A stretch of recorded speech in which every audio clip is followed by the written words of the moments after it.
when looking at the stars, we always want to start with constellations that we know, and you move out from there. It's called star hopping. So you start with what you know and you build out your knowledge and jump from constellation to constellation. Because actually it's really difficult, if you're not familiar with the night sky, to pick out constellations immediately. In the northern hemisphere, there are two that are really obvious. There's the Plough, or the Big Dipper, and there's Orion. Orion can only be found in the winter months, kind of November through to the very beginning of April, and you'll find Orion in the west, more or less, whereas Ursa Major, the Big Dipper, the Plough, will always be visible in the northern hemisphere. And Ursa Major is actually part of a bigger constellation. It's one of the biggest constellations that we have in the night sky. It's also unique in the fact that five of the stars within the constellation are actually connected. So in most constellations, the stars have no connection. They are just made up from the Greeks, the Romans telling stories, finding shapes in the sky. Ursa Major, 5 of the stars were made at the same time. They are moving at the same speed, and they're all moving in the same direction. It's a very unique constellation because of these features. Once you've found Ursa Major, so the Plough, we're familiar with the Plough, you take the top 2 stars on the side of the Plough, so away from the handle, and you draw a line from bottom to top, and you follow that across, and that'll take you to the North Star, so Polaris. The North Star is not the brightest star in the sky, as often people think. It's quite faint. And it's actually the tail of Ursa Minor, so the little bear. Ursa Major, Big Bear, Ursa Minor, Little Bear. And one of the stories that goes with the 2 bears is that they are both female, so they're she-bears, and they were the ones that raised Zeus. So when Zeus was born, it was actually 2 bears, Ursa Major, Ursa Minor, that raised him from a child. With constellations, there are so many variations on stories. Find ones that you like and tell them. I really like the fact that 2 she-bears raised Zeus. So we've got Ursa Major, Ursa Minor, North Star. In between Ursa Major and Ursa Minor, you have Draco, so the dragon. It's quite a long, winding line of stars, which makes it difficult to pick out, particularly on nights where you have a little bit of light pollution or it's not clearly visible.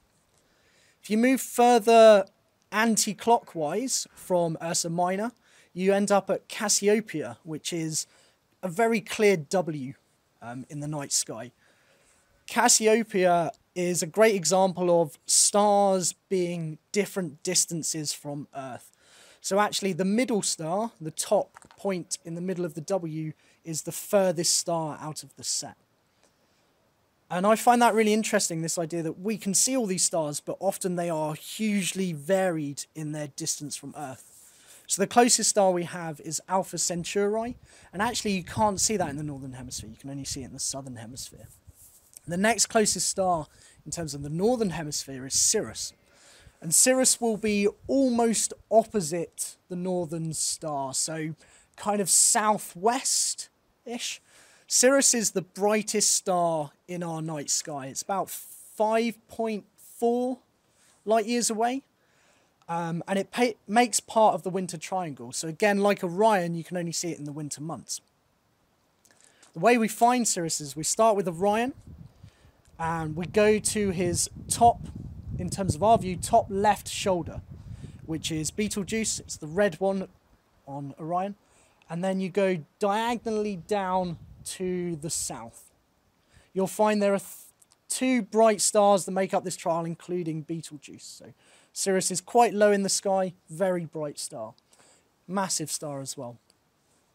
Coming back to Orion, everyone knows Orion's belt. Hanging off Orion's belt, you have Orion's sword. And at the very end of Orion's sword, you have the Orion Nebula. So with binoculars, you can actually see the dust cloud. With a telescope, you can start picking out those different features. And nebulas tend to be these places where stars are really closely packed together, often because they've been made very recently. Orion's shoulders, I've already talked about Betelgeuse. Betelgeuse is the red super giant, okay? If we were to put that where the sun is, it would reach out to Jupiter. It's absolutely huge. Massive star that we can see. The other part of Orion that's really interesting is in front of him, so moving anti-clockwise, you will find him holding a bow. It's a curve of stars right in front of Orion. Again, depending on the story, some people say it's a shield, others say it's a bow. Now, Orion was the son of Poseidon, and he was stung to death by a scorpion. And he was put in the sky because his wife, Artemis, pleaded to the gods to put him in the sky. At least that's one of the stories. Moving right, so moving anti-clockwise from Orion, you will come across a triangle of stars in the night sky, and that is the head of Taurus. The top left, again, will be a different colour. It'll be the brightest one of the bunch, and that's Taurus's eyes. That's Aldebaran, I think it's pronounced. And if you go up from there, you will find the top of his horns. Again, the next two brightest stars up from the triangle. On the back of Taurus, you have Pleiades, which is also known as the Seven Sisters. Another cluster of stars. Story I like to tell about the Seven Sisters is it was used by the Roman army as an eye test. The soldiers had to spot 7 stars on the back of Taurus to actually be allowed to join the military. Most nights you can barely see 3 or 4. On a good night you will see the entire cluster, so actually you'll see more than 7 stars on Taurus's back. Coming back to Orion and back up to Betelgeuse, if you go diagonally left upwards, you will come across Gemini. Now, the easiest part of Gemini to spot is the twins' heads. On the left, you have Pollux, which is a more yellowy star, and on the right, you have Castor. The twins were the twins of the Queen of Sparta. I believe her name was Leda. But the twins had separate fathers. The father of Castor is the king of Sparta, and the father of Pollux was Zeus, who came to Leda as a swan. Interesting, the Greeks and the Romans love their random stories about Zeus as different animals. So you have Castor and Pollux, and they actually went on a voyage to find the Golden Fleece. They were part of the crew, which ended very tragically, and so they were put into the night sky to remember them. And they're used by sailors as a good omen. There's a phenomenon where you get kind of static electricity at the top of Mars. It looks a bit like little lightning bolts. And sailors thought that was Castor and Pollux telling them they're on the right track, they're doing well, or they're going to have good weather soon. Once you get used to those constellations, you can move further round. From Gemini, you'll come across Cancer and you'll come across Leo. Quite a lot going on once you start to pick out those key features. What I was going to think of. The bottom left of Orion's foot, I can't remember what it's called, but it's a double star. And you'll find this quite often in the night sky in various constellations. So double star is 2 stars really close together in terms of vertical and horizontal distance from our perspective, but actually in terms of distance from Earth, one will be very close and one will be very far away. You can often see this with a good pair of binoculars or a telescope. Yeah. Another nice one to think about is the scorpion that stung Orion to death is also in the sky on the opposite side. So Orion in the west and you've got Scorpio on the east. And Scorpio, a bit like Orion, in reverse. So you see Scorpio more in the southern hemisphere. It's a really nice shape to spot, and occasionally it will poke up into the northern hemisphere, particularly in the southern months.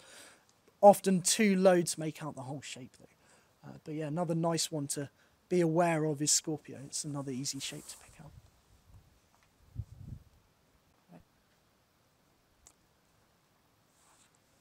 I started learning because I wanted to, well, I had an interest in stars from a long time ago. I used to do sailing with my family, and my mum had a telescope. She used to teach us a little bit about the stars. But in terms of more recently, I started doing night walks as an extracurricular thing for students. And that again sparked my interest in stars because there's so many stories that go with it. And often it's something that gets missed out of our curriculum, of our teaching, because often we're not out at night, or for whatever reason we don't talk about the night sky. And actually there's so much you can learn from it, and the stories that go with it are fantastic. Here in Exmoor, we're a dark skies reserve, one of two in Europe, so we're very lucky to be able to see quite a lot of the sky. Actually, in fact, some nights when it's completely clear, you can see the cloudiness of the Milky Way coming across, which varies from month to month. The way I started learning more constellations is I knew the two key ones I was talking about earlier, so the Plough and Orion, and I got hold of a monthly star planner. So you can buy these books that go month by month for the Northern Hemisphere, and they will show you all the different constellations. And actually, if you get a good copy of it, they will tell you a story about the main constellation for each month. So in January, Orion is one of the most dominant constellations, so the book would tell you all the different stories about Orion and point out some of the key facts. It'll tell you things like the distance the stars are, which is a really nice way of going about it. So you have those facts, those figures, but also the stories to spark interest and actually add to your storytelling. The other good tool to get is a planisphere, which is, it's basically a big circle, and you scroll round the top to the date that you are and then hold it up and it will show you all the constellations that you have in the night sky. If you've got a tablet or a phone with a compass in, download Google Sky Maps. Again, fantastic app. And all you do is you hold your tablet or your phone up and it will pan round based on where you're looking and tell you what the constellations are. You can turn on satellites, you can turn on planets, you can turn on all kinds of things, or take them all off to declutter the sky. When you're starting out, start with the very basics. Don't try and overdo it. Start with those things like Orion, ones that are easy to pick out, and start learning the shapes. And when you get more confident, move on to some of the more complex ones that don't stand out as well. If you're really into it, get yourself a laser pointer, because at night you can point to stars using a laser pointer. And actually, it makes a huge difference when you're trying to tell students what they're looking at, because you can point to the sky and they will have no idea where to look. So get yourself a laser pointer. But yeah, Google Sky Maps. Google Sky Maps is great because it includes planets, and actually the textbooks and so on don't, unless you're buying one every year, they don't keep track of things like that, whereas Google Sky Maps picks out planets for you. So yeah, very good resources to start with.